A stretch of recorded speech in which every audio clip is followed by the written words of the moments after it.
So for the first time ever, I'm doing a little bit of an intro before the podcast gets started. I want to give some context to how this episode unfolded. I met up with Tim at his location at the Kingsway Mall. He's setting up a fit set obstacle course. We'll talk more of that in the episode. But I got there and my USB cord was it was shorted out, so it wouldn't connect to the microphone properly. Also, my phone was dying. That's like the story of my life, but that's because I'm using the same USB cord to charge my phone. Long story short, I went to the store and picked up 2 new USB cords right after we recorded this. We recorded it with the audio on my phone, just like the voice recording app, and then I noticed that it was kind of inconsistent. And so then I had the realization that Tim had live streamed the whole thing on his phone and the audio on that was pretty awesome. So I got that audio for the podcast. I'm going to add in a little pre-podcast ramblings that Tim gave us because there was a lot of cool stuff that he talked about, and then we'll get started with episode 7 of The Lifestyle Chase. Welcome to The Lifestyle Chase. This podcast features high performers who have found a way to live their best life while balancing their health, wellness, friends, and family. Proudly hosted by me, Chris Little. Without further ado, let's get started. Okay. But I have a computer. I have a computer that can charge from other type of an Apple charger. I just need the cord that goes in the microphone. Oh. Don't worry, I'll do it. Pause the Instagram live for a bit. Oh, pausing the Instagram live. We're going to get this thing fired up. I'll be back here in a second. Can you pause this thing? I don't know. Yeah, you know what? You get it figured out. I'm just going to hang out here. Sounds good, man. And keep this Instagram live going. Let everybody on here know that this guy here, I first met him through the fitness scene. He was an instructor at True Ride, now personal trainer, doing his own thing. And I knew that he used to work in a warehouse. And was telling me how he really wanted to get into the fitness scene. And I've just followed him for the last year and a half. And he started working for Yeg Fitness. And I've just seen him start to create a really awesome online presence that has really attracted me to the stuff that he's doing. And motivated me to be like, hell yeah, I'm coming on your podcast. So, and on top of that, the other day when I'm like trying to get, how the hell am I going to get these massive freaking obstacles from trucks into Kingsway Mall? Who can operate a forklift? And this guy, he can operate a forklift. I called him up the night before. Came out and was a huge piece in getting all this shit in here, which was tough. So we're going to do a podcast, and I'm going to answer some questions that he has and just talk about stuff, because sometimes you just got to talk about stuff, and there's a lot of stuff going on in my life right now, with the company, with FitSet. I like that. This cord is finicky, so I have to get it so that it works perfectly in the position that it's in, so just keep talking. No worries, I can talk. We're just doing a mic check here.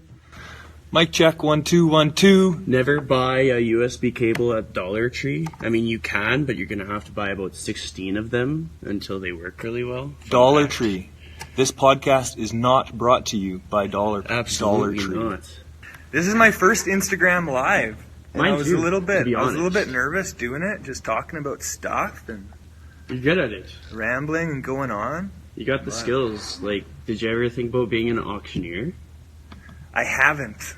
I'd buy something from you. Like, I have a budget, but I'd buy it. Sell me a pie or something, $20. Yeah, that used to be my thing. That used to be my thing before FitSet, is sales.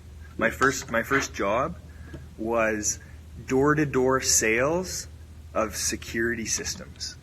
When I was in Oh. university, I went down to the States and sold security systems in Atlanta, Georgia. Did you kill it? It was hard. I sold like 50 systems throughout the summer. Yeah. The big dogs were selling like 100 to 150, but a lot of people wouldn't sell anything, and it was tough, and it was the first real test into selling. And I attribute a lot of really positive things in my life to that summer, knocking on doors in 40-degree heat in Atlanta, Georgia, when people would open their door and say, "I got my own security system," and show me their pistol on their belt. And I'm just like, well, this is just, check this, I just put this sign on your lawn and you get the system for free, so it's a win-win. That would make you so resilient, though. I'm leaving to Calgary tomorrow to pick up a big Ninja Warrior rack. I have the craziest day, but I'm like, I'm going to do this because I like Chris and he's doing good shit in Edmonton, and I've just followed him now for the last year and a half, 2 years through the fitness community, and have seen some of the guests that he's already brought onto this podcast, and was motivated to get my ass over here at 8 a.m. to do this. So we're doing it live. So this is episode 7 of the Lifestyle Chase podcast. Thanks for joining me, Tim. Thank you, Chris. Taking that time aside out of your busy day. Aside from our technical difficulties with USB cords from Dollar Tree, how is your morning going? My morning's going great. That's awesome. My morning's going great. So far, I've got a workout in. I had a quick bite, and I'm here. Day to day, take us through your morning or your daily routine. Like, what's your Monday through Sunday like? What does it look like?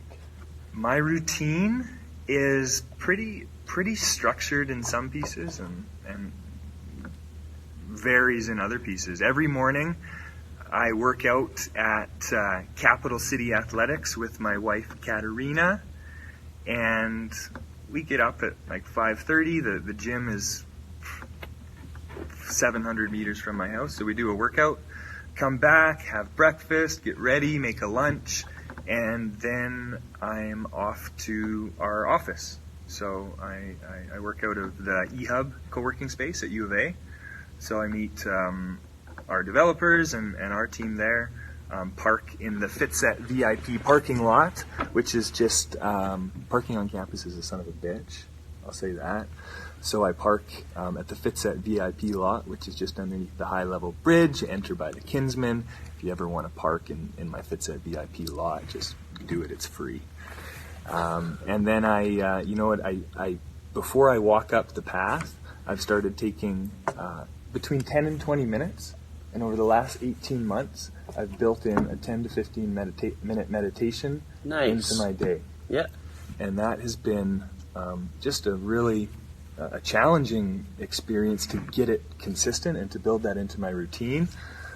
But everyone's always talked about the benefits of meditation, and I didn't really get it, but I tried, and now I'm starting to feel it. So before I walk up to the office, I've built that little habit, and then the day is just crazy. Things happen, work, this, whatever, meetings, leave around 5:30, 6:30, later sometimes. I try to get back to make dinner with Katerina, and we'll hang out. We'll maybe watch an epi. That's what we call it. Epi, I love it. Netflix. What so are we, trendy. What are we into right now? Ozark. Season 2 of Ozark's on. Shameless. That's a good one. And then we're in bed by 9:30 or 10. So we're like, 9:30 or 10. It's like an infant. Like an infant. But yeah, that's my day-to-day, Monday to Friday. On Saturday and Sunday, we usually do a workout at like 10 a.m., hang out, relax, we'll walk the dogs. Sunday, every single Sunday, we go to Katerina's parents' place for a family dinner. That's awesome. And her mom, she's Croatian, and so her mom's like old school Yugoslav, like Serbo-Croatian, and makes these extravagant, amazing, wonderful dinners every single Sunday, and packs us like 2 to 3 days of leftovers. that I'll have for lunch, like Monday, Tuesday, Wednesday. You're set. And it's I'm just so lucky that we do that. And yeah, that's my week. I like that routine. And like would you say that you're working on projects on the weekend, or your weekends are pretty free? I'm getting things. I'm doing a few things here and there on the weekends, but it's cyclical.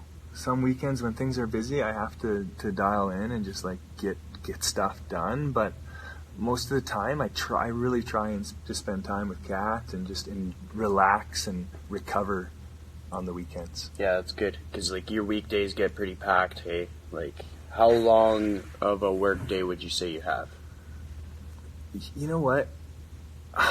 I usually get to the office between 8:30 and 11 sometimes, and I'm there till 4 until 8. So it ranges. Like some days I'm like, holy shit, I didn't get anything done really today at all.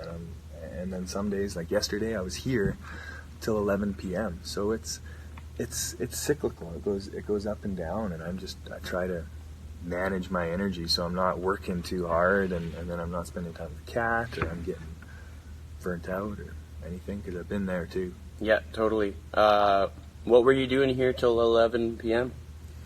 I had meetings. So we have this space. We're doing this big launch of FitSet Ninja Warrior next month. And so I'm meeting with other people, with other vendors, in terms of how to really maximize this space. So we're talking about getting a VR company in here to do VR over the 2 months. I'm meeting with an axe throwing company that's going to add to our obstacle course, but also operate axe throwing. So I'm meeting with these type of people. Please tell me you're not going to have that intersecting note. You're going to have to time your obstacle jump so that you miss all the axes. That guy's new with the axe, so be mindful of him, kind of thing. That would be nuts. Yeah. But I know you got her under control. So tell us a bit more about what you've got planned for this, because we talked a bit about it off of the podcast coming through. Yeah, I gotta pause the live when the phone comes through. Yeah.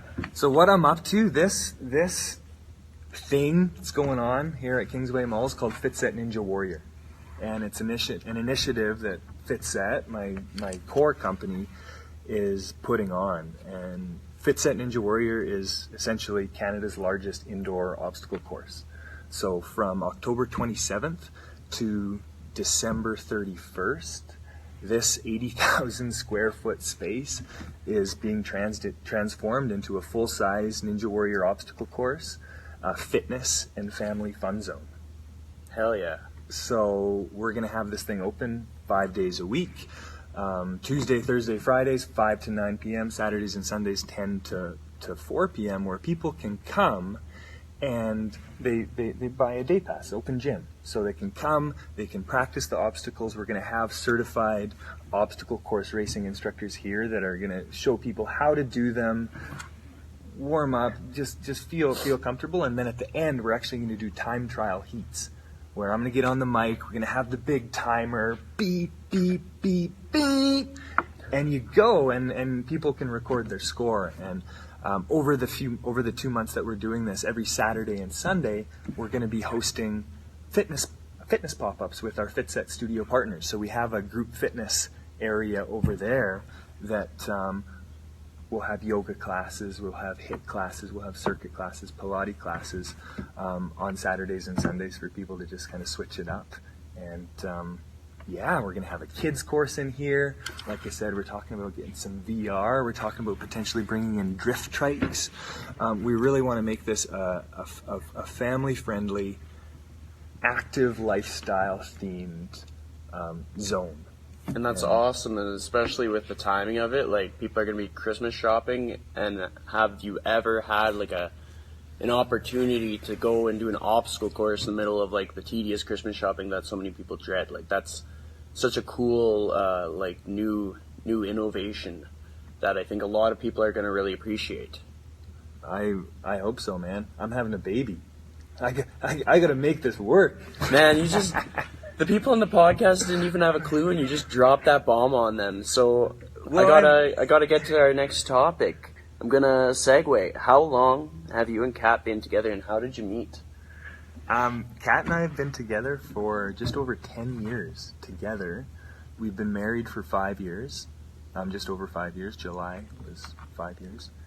And we met at the U of A in a class. So when I was doing my business undergrad, she was doing her business undergrad. It was a business communications class. I was a single guy. I was, I always kept my eyes open.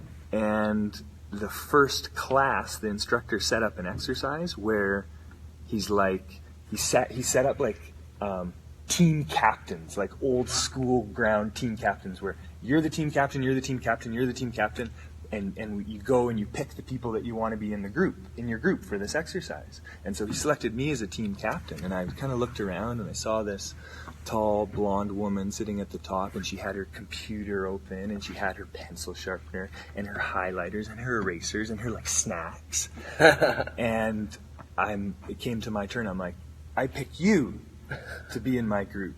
And I could just see the look on her face. She's like, oh, and like closes her computer and starts packing up all this stuff. And that was the first time I met Katerina in that class, and we just started to get to know each other a little bit more in the class, and then found out we had some mutual friends and just started hanging out. And that was, holy crap, that would have been over 10 years ago. Did she share her snacks? She did. She'd always get candy. She's a fiend for little 5-cent candies, and so she would share them. That's awesome. So how was the journey like getting to the point where now you're expecting a baby? There's always some trials and tribulations and timing, and when is the right time? Was it timed? Was it planned? I know as a kid I wasn't exactly planned. I like to reflect on myself as a blessing. I have brothers that are 9 and 13 years older. But so what's the story? Tell us more. For me, for the longest time, I knew that I always wanted to have kids, but for the longest time I've always been like, I want to push it off. I want to push it off because I want to be further ahead. I've always had in my head that I want to be set. I want to have money and just be like really financially stable to start a family. And so in my head I'm always like, I'm not ready because I'm not far enough along life-wise to do that. And then we just did it, and everyone has told me that there's no good time to have a kid, so I'm just leaning in and trying to enjoy and am enjoying every minute of Katerina being pregnant, and just seeing how happy she is, and seeing how happy my family is, my parents and her parents. It's just like a really amazing time that I'm trying to just like experience and be happy about. And I am. I'm just ready. I don't know really some of the emotions, but I'm excited. Yeah. I'm scared. But not really scared, and just ready. That's good. And it's like for people who are entrepreneurs, people in the fitness industry, like you see a lot of people that they're either single or they're a married couple, but they don't have kids until like really later on kind of thing. And to see somebody actually just making it happen, they just pull the trigger, let's do this, we're going to have a kid. It's exciting. It brings hope to many people out there in the industry. Like there's couples who do their business together, and it's like, well, we're going to have a kid when, and it just keeps getting pushed and pushed and pushed. So hopefully this inspires some people that are chasing their dream to also chase their lifestyle goals, because that's what it's all about. It's the Lifestyle Chase podcast. Tell us a story about FitSet. How did that start? FitSet started 3.5 years ago, but it really came from 5+ years of something inside of me, just like knowing that I want to be an entrepreneur, knowing that like my career, I want to be in business for myself. There was some feeling inside of me that made me think that this is like a career that provides the freedom that I really want. But getting into business was never my original intent. I'm a former volleyball was my original thing. For 15 years in my life, I wanted to be a professional athlete. I wanted to go to the Olympics. So when I finished playing with the Golden Bears here at the U of A, I went to the full-time national team center in Ottawa, and then went over to Germany and played a few seasons professionally, while doing long distance with Kat, and just came to a crossroads where I'm like, this is the woman that I feel like I want to be with for the rest of my life. And I was dealing with some nagging injuries, and I just made the decision to come back to Canada. While I was playing overseas in Germany, I was doing a sales job online. I was selling an online learning management system to Australian companies. It was like a language training system, and so I was like starting to get a feel for sales. And so when I came back to Canada, I started to get into sales. Was working for a commercial security company selling systems to businesses, and had another sales business development job where as I was selling stuff for other people, I just started feeling like I'd like to do this for myself. I'd like to get into business for myself. And for 5 years, it was talking about business ideas, really knowing that I wanted to do that, but never starting anything, never actually taking that first step to execute. And so I started up the MBA program in 2013, and thought that, okay, this is going to give me the tools and the skills that I need to start a business and to build a business that was meaningful. And I started going to all these speakers and listening to all these entrepreneurs talk, and they're all talking about, their story. And they did this, and that didn't work, and then that led them to this thing, and then they made this partnership, and that failed, and then it came here, and then holy crap, now they're super successful. And I asked one of these speakers that was speaking at the U of A, like, what advice would you give to a dude that knows he wants to be an entrepreneur, but hasn't been able to transition from that like corporate job? And he's like, simple, 2 things. Number 1, pick up the book, The 4-Hour Workweek, today. Do it. Read it. Start reading it tonight. And tomorrow, start a business. Doesn't matter what it is, but entrepreneurship is a skill like any other skill, like volleyball or whatever, that you only can improve by practicing. So I was pumped. I picked up the book, went that night, started reading it. The next day, I didn't start a business. I kept reading the book. I didn't finish the book. I continued working my sales job. 4 months later, I was doing a cold call in an industrial area. Knock on the door. That guy opens up the door, and he's like, hey, you're that guy that I challenged to start a business. How's that going? And I'm like, I felt sick. Yeah. And that was the point where I'm like, I am starting this thing until it's driven into the ground and it fails. And until that time, I haven't actually tried. And so that was 3.5 years ago. And now we're 3.5 years in. We have 85 fitness studio partners. We have a ton of regular subscribers and customers. And we're launching Fit Set Ninja Warrior and trying to get this into more cities soon. Woo! Hell yeah. That is awesome. We're going to do a little segue into your years before FitSet. In high school, what clique would you say you fell under? Oh man, what clique? Well, I would say like I wasn't in like the group that would be considered like the cool kids, like the coolest kids there, like the group that's, they're out there going to the parties in the gravel pits and they're in the dart pit, and they were kind of considered like the cool kids. But we thought we were pretty cool, and we would do like, I don't know, stupid shit and have fun. But I was always kind of, I don't know, in high school I was a little bit self-conscious, and I was think, oh, those are the cooler kids, but I don't know. I don't know if I was really in a clique, but we had a really fun, solid group of friends in high school, and I'm still in touch with a lot of them, which is awesome. Were you a pretty athletic person growing up? Yeah, volleyball was my thing from like grade 6 until 2011. So grade 6 would have been what year 2000, no, like 1997.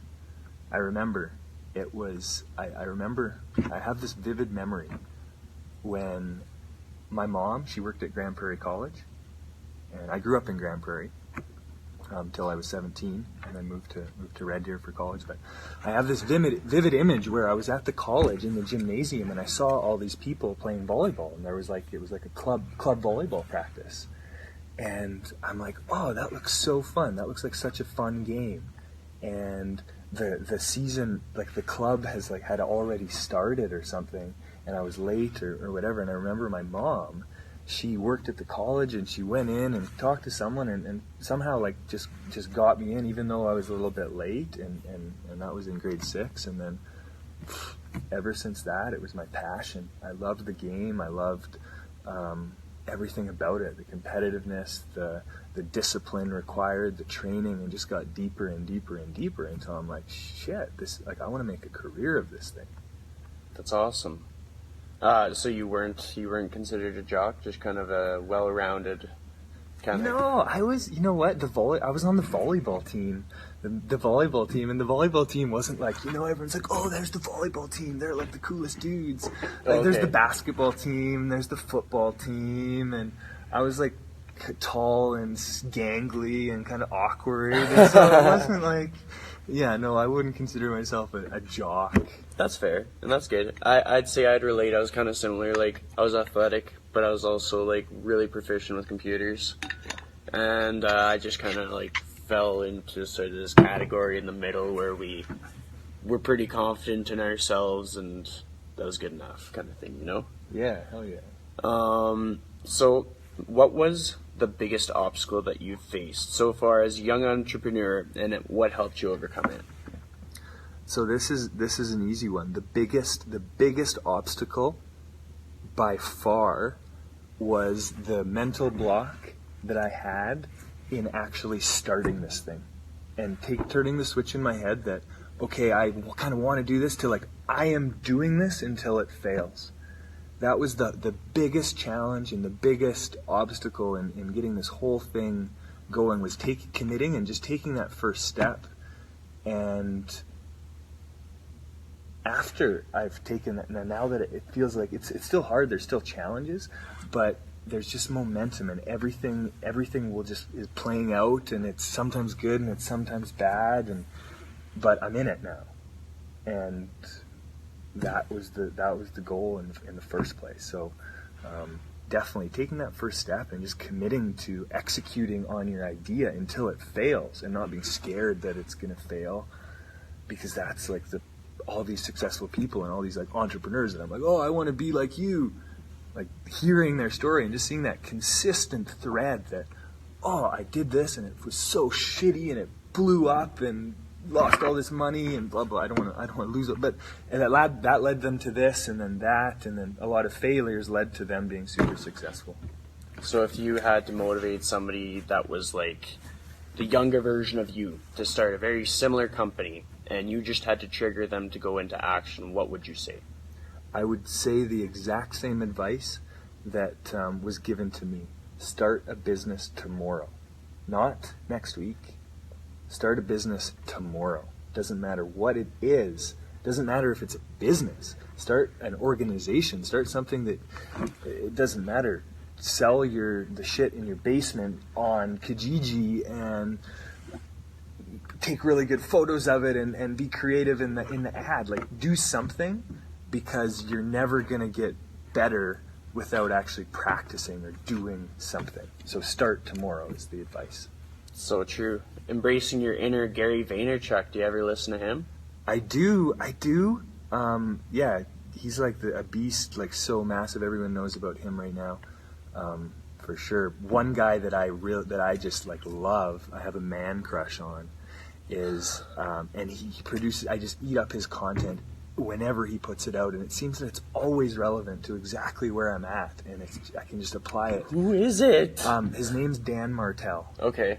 And he's very specific in terms of like early stage software founders, but he's just, his whole, it relates to entrepreneurship in general, and his his whole philosophy on life, on business, on execution, and everything is, yeah, I have a man crush on him. That's awesome. I can just see like the dude's face and hearts, and you're like, Dan Martell. So, what's the biggest challenge to living in Edmonton? Not much. I grew up in Grand Prairie, so Yeah. I always thought that Edmonton was this massive, booming metropolis. And Edmonton, like, how do you even know how to get around in Edmonton? And now that I live here, I realize that it isn't a big city. It's a small community, especially like in fitness or in the business community. Like, lots of people know each other, or Yeah. 1 or 2 degrees connected. And so in what I'm doing and trying to build a company from Edmonton that is truly scalable to go to cities right across Canada and then outside of Canada, I've found that it's sometimes hard to get connected to the people and the money and the expertise that have done that before, that have started a company and bootstrapped a company from nothing, from their bank savings, launched it and turned it into something that can scale to a national or an international organization. So many phone calls. Popular So Hollywood many over phone here. calls. And you look online, and all of those companies are coming from Toronto and Vancouver and Montreal, the big, successful companies. And I'm not saying that, having a small, local regional company is a bad thing, but I made the decision that I don't want Fitset to be a local, like a lifestyle company here in Edmonton. I want to build this into something that has a much bigger impact on a national and international scale. And so I've found that in Edmonton, there just aren't as many people and investors and kind of mentors that have actually done it before, started something like this and brought it to a massive company. That makes sense. What about the weather? But I love Edmonton. That's my inspiration. Everybody loves Edmonton. That's the legacy that I truly want to leave. I want to be like the Jobber. Jobber is this company. They're started in Edmonton. They're like blowing. They're massive now, and they're headquartered here in Edmonton. Yeah. I want Fitset to be a success story coming from Edmonton. As long as that's your mentality, I think it'll happen. Like, what cities are you thinking of expanding to, or which cities are you potentially already expanding to? No, I'm not the first person to do this multi-studio fitness pass concept. This model has really blown up over the last 4 years, and we have a massive competitor from New York City that expanded all across the States. They're expanding internationally. They're in Toronto, Vancouver, and Calgary. And we're doing we have a very similar product. And so what I'm working on right now with my developers is really what is that differentiator? What can we do better than our competitor ClassPass? So if we did go into the same market as them, or if they came into Edmonton, that I could say, hey, this is why you would choose Fitset. This is why we're better. Absolutely. But on the same hand, we have something here. There's no competition in any other city in Canada other than Toronto, Vancouver, and Calgary, where we do want to start expanding our footprint, getting our brand aware, creating brand awareness in other cities, and just keeping this thing moving while we work on that differentiator and keep improving in the background. Completely makes sense. And I think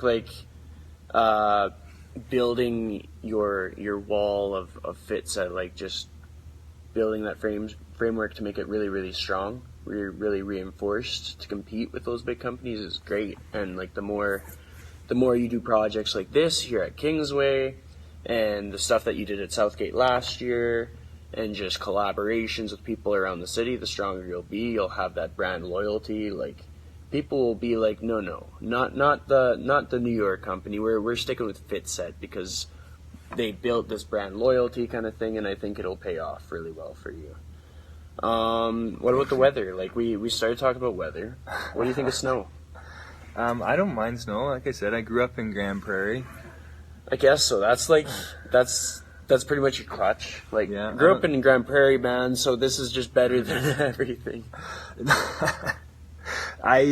Working in the fitness industry, I actually look forward to fall and winter because there's some, it's cyclical. In the summertime, people aren't rushing to the studios and to the gyms. Oh. They're out running the river valley. They're out camping. They're out hiking. They're out doing all the awesome things that you can do as an Edmontonian or an Albertan in the summertime, where like places in the States or other places where the climate is more consistent, like the fitness industry is consistent. Yeah. Where, like here, and it's not just me. I've learned this from a lot of the studios that we work with. They're like, oh, summer's like slower than usual. So I look forward to fall and winter. I'm like, yeah, everyone's getting back to studio, go time. It's kind of funny. I never even thought of that. Like, I'm living it. Like, when I was a spin instructor, classes were busier when there's snow outside. As a trainer, there's more consultations when there's snow outside. Because, yeah, like, you can't just go out and work in the park, like, in a foot of snow. Like, unless you're a savage with snowshoes, it just can't be done. People are more inclined to go inside where it's nice and warm. And that makes sense. And you're a gritty individual. You're used to challenges, so like a little snow and traffic doesn't bother you. That's awesome. When I first started the company, I was like running super lean. I ended up having to sell my vehicle and bought a bike and biked through the winter. Damn, you savage. So, from my observations of you over the past, like, you travel a lot, don't you?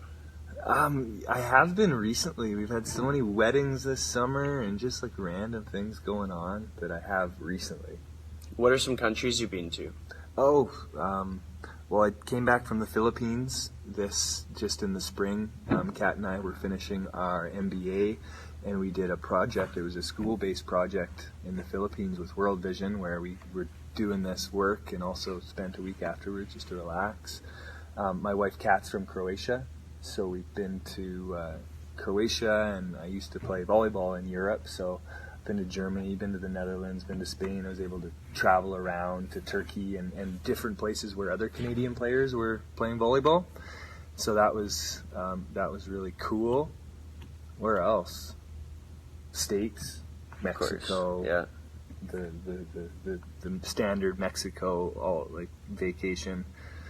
But yeah, that's pretty much where I've been. When you travel, do you stay in a hostel? Do you stay in a resort? Do you stay in a hotel? It depends. My honeymoon, we went to Thailand for our honeymoon, Kat and I, and we just roughnecked it. Like, we stayed in hostels, cheap, just traveled around, and then the last night we got like a super nice hotel and treated ourselves. But it depends. Like, we don't really care. We've stayed in some pretty shoddy establishments. You say roughneck, but have you ever slept in a sleeping bag on a 5-star beach in Hawaii? No, I haven't. That's try true it. roughnecking it. It's pretty sweet. Like, I don't like say Chris Little said to do this, but I mean, you could just maybe do that. Make sure that the guards aren't around. And you just go after they've left and leave before they get back. Yeah. You get a good view of the moon over the ocean. I'd recommend it. That's how I've traveled that way before. I've stayed at some barns. There's a barn in Montana with Airbnb where they had like the top loft area set up with about 14 beds. It was me and I think 3 other friends. Yeah. Stayed in there. So like traveling is great, but if you can like amp up the experience with something that nobody else has ever done, it makes it so much more beneficial. And just for somebody like myself, who I would consider a thrifty traveler, a lot of my trips have been WestJet credits. So like the flight is free, so then I'm like, okay, we're gonna spread our money as far as we can go. We're gonna go to Costco a lot for lunch and see what we can do here. Love Costco lunches. Where's your favorite place you've traveled to? I would say Thailand. Oh, you hesitated there. Well, I was going to say Croatia, but because that was really awesome too. But Thailand for my honeymoon, that was a really awesome experience. And the Philippines was a really amazing experience as well, in the same part of the world, and just like the most amazing, beautiful landscapes and beaches. And yeah, I would say Croatia, and then Southeast Asia. What was your favorite part about Philippines? I would say the people.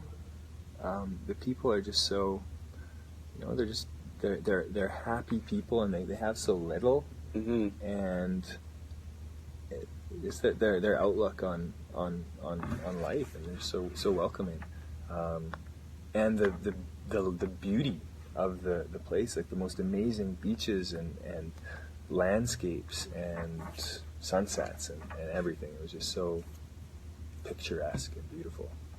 That's awesome. And like, it's just they're a very hardworking culture. Like every culture, you have your slackers and your hard workers, but I find that the people who are really willing to put in the work are very consistent in how much work they put in. Mm-hmm. So it's great to see that in like a large mass of people, because Canada being a nation that welcomes so many different cultures in, and we're sharing this land with our First Nations people, like it's just, as long as it works harmoniously, it's a very beautiful way to live. Like if we weren't doing this harmoniously, it would turn ugly real quick, and that's the unfortunate thing about politics and all that dramatic stuff, which we won't get into. But not on the Lifestyle Chase podcast. Absolutely not. No politics here.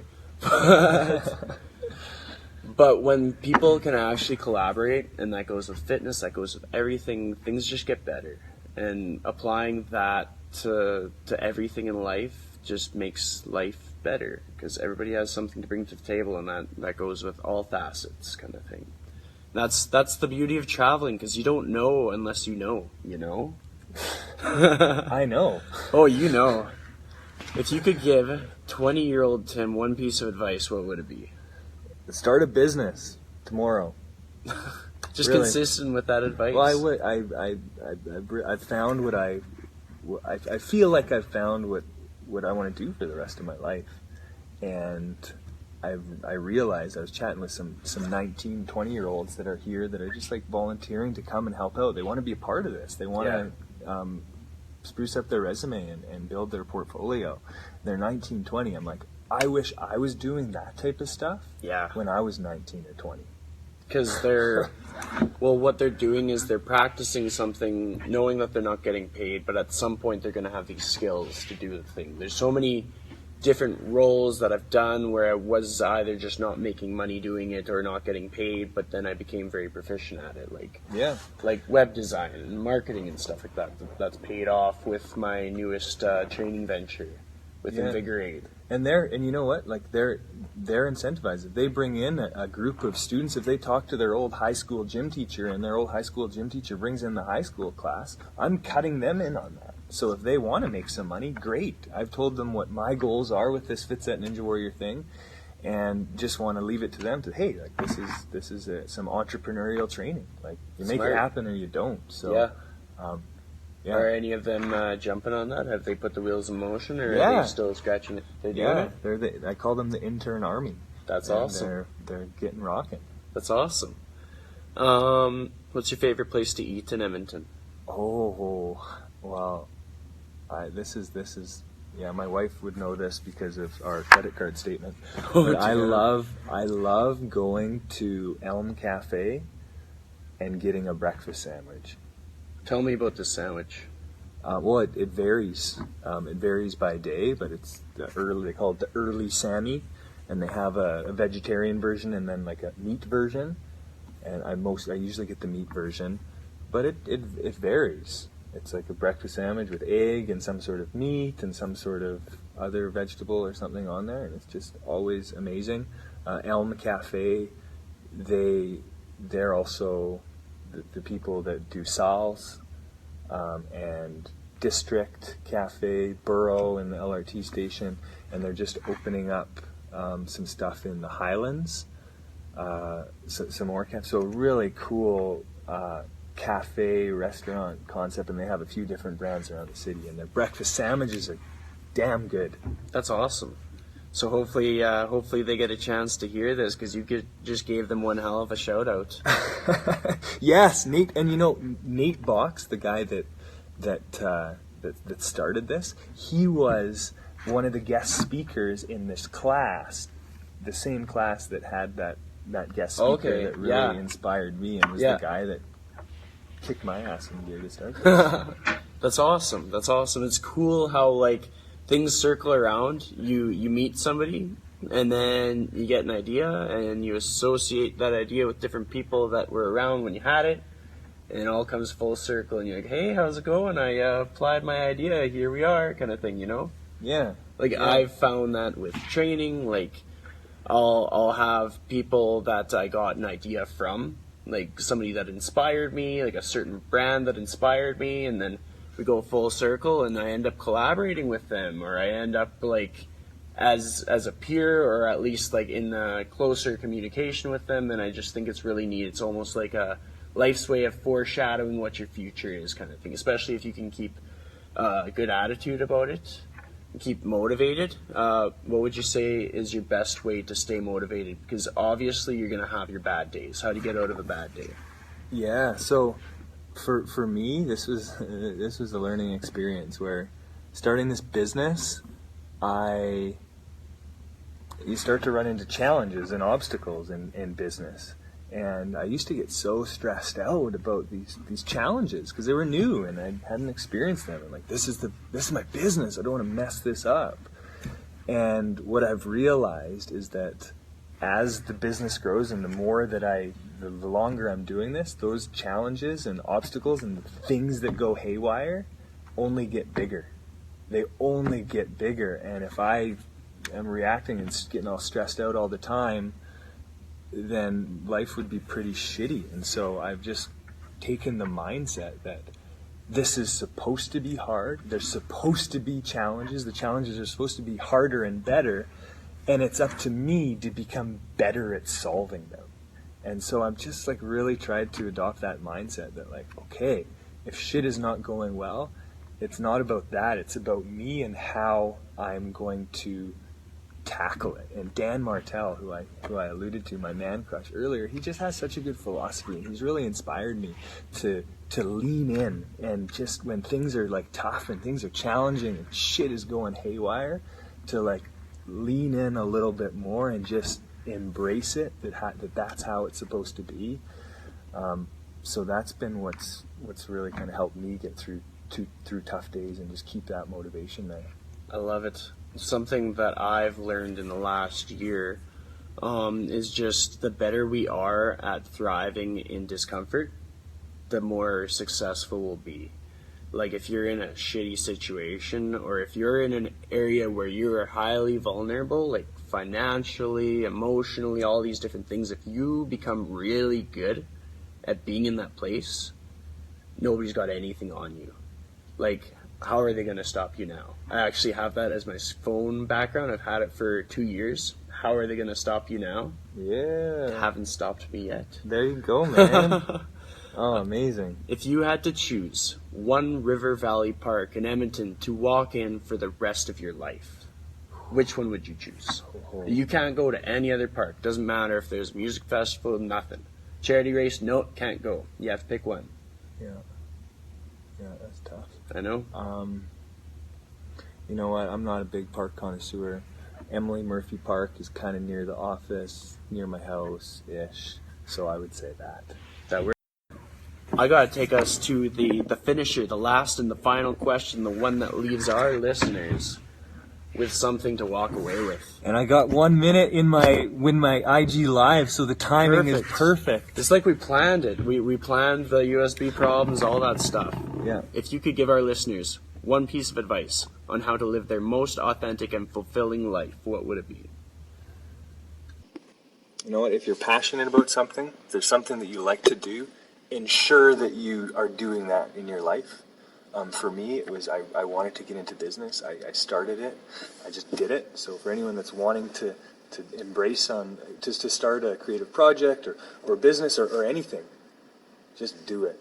Just start. And if it's just something that you like to do, if you like to rock climb or whatever your passion is, just like start doing that. And don't do shit that isn't enjoyable to you. Yeah, don't do shit that doesn't fill your cup, hey? I love it. Thanks for being with me. Thanks for being guest for episode 7. High five. Yeah. Woo.